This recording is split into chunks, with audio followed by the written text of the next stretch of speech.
আসসালামু আলাইকুম। জুলাই কাটার ইস্যুটা নিয়ে আমি অনেকগুলো বিষয় অনেকভাবে উত্থাপন করেছি। গতকালকে কিছু বলেছি, আজকে কিছু বলেছি, প্রয়োজনে আরও বলবো। বা যারা জুলাই কাটার দাবি করতেছেন তারা আমার কথাগুলো যদি শুনতেন বা আমাকে একটু ডাকতেন, আমি আপনাদের উদ্দেশ্যে একটু বলতাম, দেখতাম, হয়তো বা কোনো সমস্যাই না। সকল সমস্যা ম্যানমেড সমস্যা আমরা সমাধান করতে পারি। আমাদের সদিচ্ছার অভাব।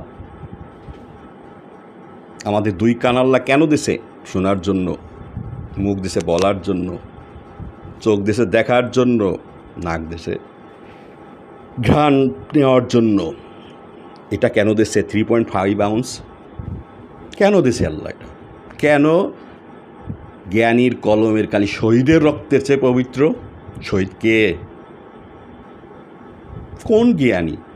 কোন শিক্ষিত? একবার ভাবুন, নিজেকে প্রশ্ন করুন। আর না, আর চলতে দেওয়া যায় না এইভাবে।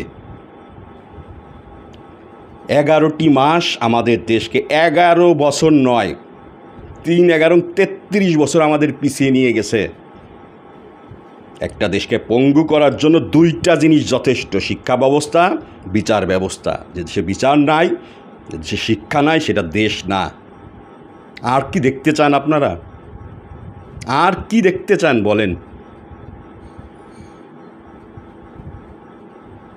তাহলে আপনারা যদি মানুষ হয়ে থাকেন, মানযোগ হুঁশ, যদি হুঁশ জ্ঞান থাকে, ভদ্রভাবে পোলাইটলি আসেন।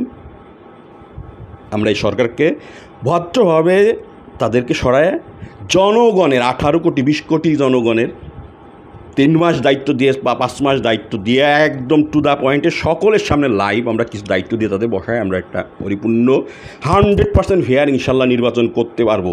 ইনশাল্লাহ আমি 2 মিনিটে উপস্থাপন করবো একটা নীতি, আপনারা শুনবেন, তারপর আপনারা এটা মূল্যায়ন করবেন যে এই নীতি দিয়ে 100% ফেয়ার ইলেকশন বাংলাদেশে পসিবল কিনা, এবং বাংলাদেশের যত প্রবাসী ভাই বোন আছে বিশ্বে 192টা দেশ আমি কাভার করবো ইনশাল্লাহ ওই একই সাথে। আই চ্যালেঞ্জ ইনশাল্লাহ, আল্লাহর রহমতে। আসুন, আমাকে ডাকুন।